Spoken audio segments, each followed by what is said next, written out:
Waalaikumsalam warahmatullahi wabarakatuh. Alhamdulillah. Salatu wassalamu ala rasulillah. Wa ala alihi wa sahbihi wa mawalah amma ba'du. Rabbi shrah li sadri wa yassir li amri wa hlul 'uqdatam min lisani yafqahu qawli. Yang saya hormati dosen pengampu Ibu Haja Bibik Nabilatul Fauziah LCMA. Dalam rangka kali ini saya akan mempresentasikan tentang kepemimpinan perempuan dalam hadis untuk memenuhi tugas ujian tengah semester mata kuliah hadis Tarbawi. Dan ini saya memperkenalkan nama saya Muhammad Syauqillah dari kelas PAIA 4 PAIA dengan NPM 21103110039. Baik, langsung saja masuk ke materi yang pertama. Kepemimpinan perempuan dalam hadis. Bahwasannya memimpin itu adalah setiap hak untuk individu. Mau dia laki-laki, mau dia perempuan, mau dia seorang budak, mau dia seorang apapun itu, memimpin itu adalah hak dari setiap individu.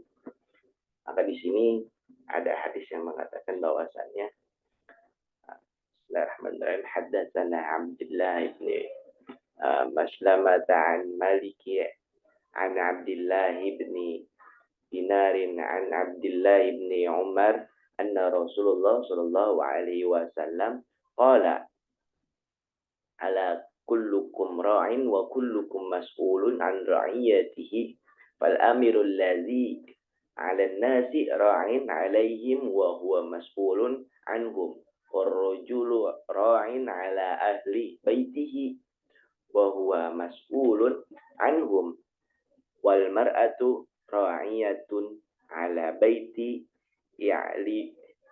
ya'liha wa walidihi wa hiya mas'ulatun anhum wal 'abdu ra'in 'ala mali sayyidihi wa huwa mas'ulun anhu fa kullukum ra'in wa kullukum mas'ulun an ra'iyatihi.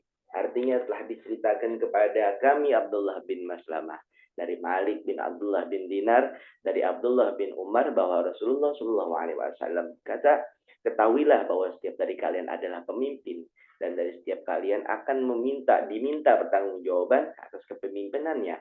Seorang pemimpin umat manusia adalah pemimpin bagi mereka dan ia bertanggung jawab dengan kepemimpinannya atas mereka.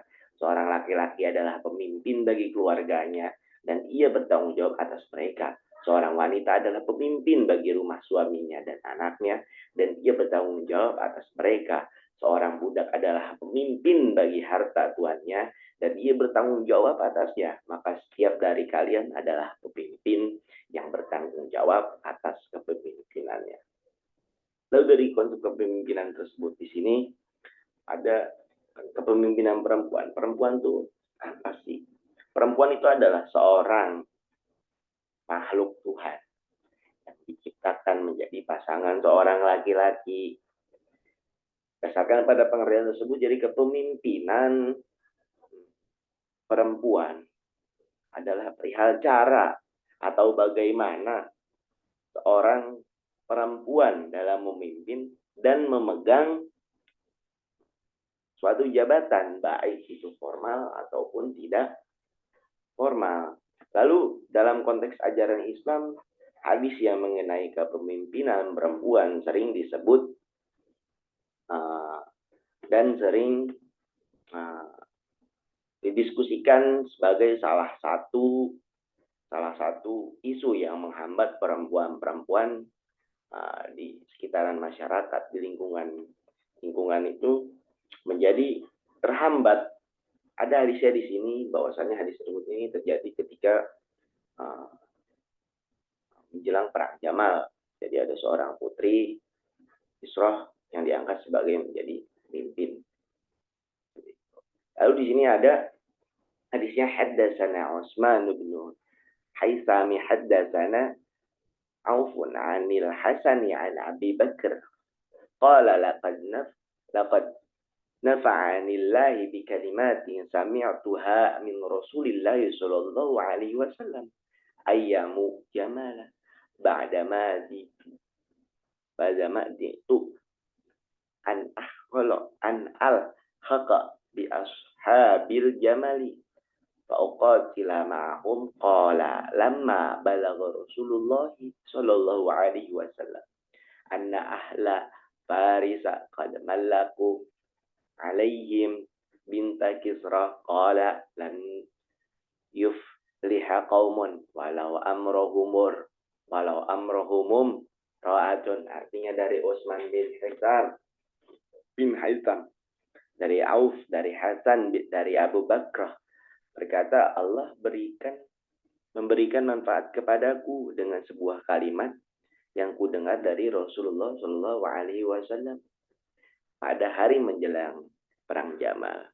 Setelah aku hampir membenarkan mereka Ashabul Jamal dan berperang bersama mereka, ketika sampai kabar Rasulullah pada Rasulullah Shallallahu Alaihi Wasallam bahwa bangsa Persia mengangkat putri Kisrah sebagai pemimpin, beliau bersabda, tidak akan beruntung suatu kaum yang menyerahkan urusan mereka kepada wanita. Hadis riwayat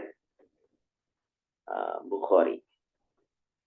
Menyebutkan dari hadis yang sahih ini, Ashabul Wurud atau yang biasa disebutkan karena hadis tersebut oleh Abu Bakrah adalah ketika konflik politik. Jadi ketika konflik politik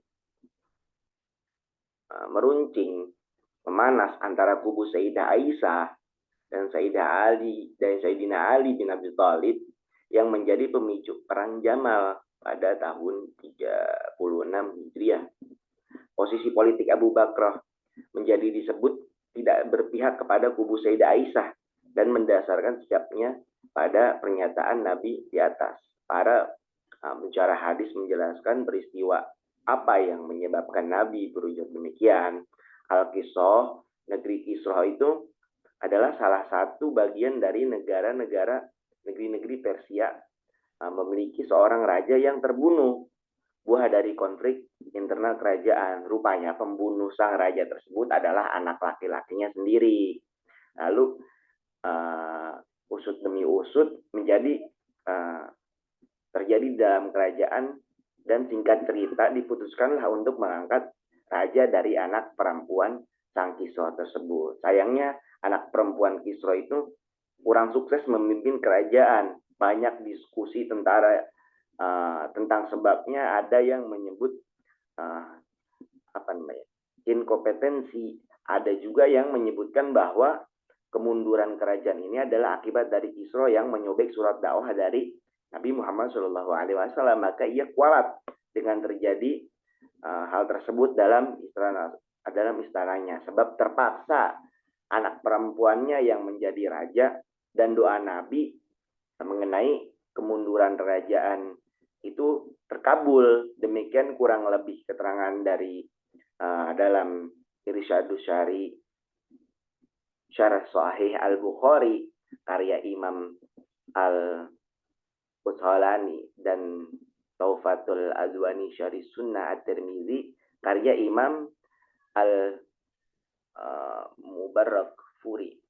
Mengenai diskusi dalam syariat tersebut, Syekh Muhammad Al-Ani dalam Umdatul Qari Syekh Sahih Al-Bukhari mengutip pendapat bahwasannya jumhur ulama tentang istimbat hadis tersebut, perempuan tidak dapat menjadi sebagai qadli atau hakim, meski ada pendapat minor dari kalangan mazhab Malikiyah yang memperbolehkannya. Komentar serupa dapat ditemukan dalam syarah Sahih Al-Bukhari lainnya seperti Idrus Syari karya Imam Al-Quthalani maupun Fathul Bari karya Ibnu Hajar Al-Asqalani. Tidak boleh menjadi qadhi dalam urusan persaksian dan imamah ataupun kepemimpinan pun ia juga dilarang. Lalu jumhur ulama Mengapa jumhur ulama berpendapat demikian? Salah satu argumen yang disajikan oleh Imam Al-Munawi itu dalam Faizul Qadir tentang hadis tersebut disebutkan bahwa suatu kaum yang digolongkan tidak akan sejahtera jika dipimpin perempuan karena lemahnya pemikiran perempuan. Selain itu berdasarkan keterangan Al-Munawi, perempuan adalah aurat. Perempuan adalah aurat yang merupakan suatu tantangan bagi perempuan untuk menjadi seorang pemimpin karena pemimpin itu harus apa namanya kalau itu pemimpin itu harus perlu banyak tampak kepada masyarakatnya. Nah, seperti itu. Lalu dengan beragam catatan-catatan di atas yang tadi sudah dikatakan itu sementara dapat disimpulkan bahwasannya pandangan ulama-ulama tahun uh, zaman dulu, ulama-ulama klasik pada zaman dahulu itu yang dominan adalah tidak tepatnya mengangkat perempuan sebagai pemimpin. Dalam hal ini adalah terkait persaksian qad'i serta imamah kepemimpinan dan pemerintahan. Disebabkan muatan hadis ini, ulama kontemporer pun pada zaman-zaman sekarang ini mulai mengkaji dengan sudut pandang lainnya. Muatan hadis Abu Bakar ini tentang perempuan tak layak menjadi pemimpin ini tak sejalan dengan semangatnya surah At-Taubah ayat 71. Ini bismillahirrahmanirrahim. Wal mu'minuna wal mu'minatu ba'duhum awliya'u ba'd.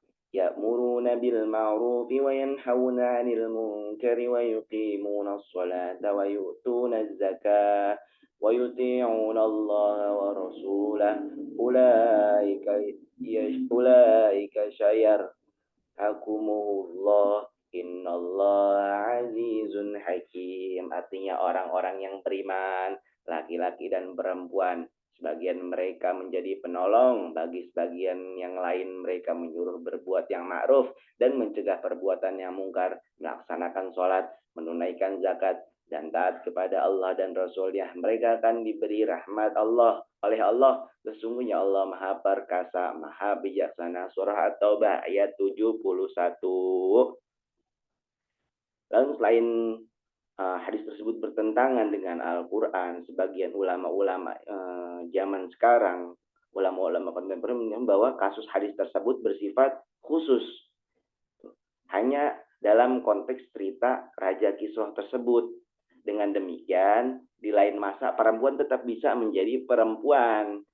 Tetap menjadi perempuan sebagai pemimpin dengan persyaratan yang tidak melakukan hal-hal yang menjadi penyebab kemunduran negeri Kisrah, yaitu tidak adanya kompetisi dan kecakapan, pendekatan, suatu konteks cerita yang demikian sesuai kaidah itu meskipun pernyataan Nabi merujuk kepada perempuan secara umum, namun ini hanya disebutkan untuk kisah negeri Isra seperti itu. Seperti bukti-bukti sejarah yang ada, raja maupun pemuka agama perempuan yang dikenal itu ada zaman peradaban di Al-Quran juga disebutkan sendiri bahwasan dikisahkan tentang ratu di negeri Saba yang digambarkan memimpin kerajaannya besar dan memiliki kebijaksanaan, sebagaimana juga Ashabul Wurud hadis Abu Bakar tadi latar belakangnya adalah kepemimpinan Sayyidah Aisyah. Lalu ulama hadis sepakat bahwa Aisyah adalah ulama perempuan yang banyak meriwayatkan hadis dan berpendapat dirujuk kaum pria. Jadi seorang perempuan pun berhak menjadi seorang pemimpin di mana beliau berada, kecuali perempuan tersebut diutus untuk menjadi seorang khalifah atau pemimpin di muka bumi ini. Seperti itu. Jadi sesuai sejarah yang ada seperti yang kayak kita di Indonesia itu ada Ibu Megawati Soekarno Putri yang pernah menjadi presiden di negara kita. Meskipun ada kekurangan dan ada juga baiknya, ada juga kemajuannya. Namun dari sisi pandang tersebut bahwasannya ada seorang perempuan yang menjadi pemimpin di negara kita. Lalu sekarang ada pemimpin DPR, Bu Puan Maharani yang kita tahu seperti itu. Lalu ada siapa lagi, bupati, wali kota, terus ada juga Surabaya tuh. Nah, banyak pemimpin-pemimpin kita di perempuan di uh, sejumlah kota-kota dan di negara kita yang pernah kita ketahui. Jadi tidak ada uh, tidak bolehnya perempuan menjadi seorang pemimpin, uh, namun boleh-boleh sah-sah saja jika kepemimpinan tersebut bisa dimusyawarahkan, bisa dipilih kembali, bisa dilengsarkan seperti itu. Mungkin cukup sekian dari saya. Wabillahi taufiq wal hidayah. Wassalamualaikum warahmatullahi wabarakatuh.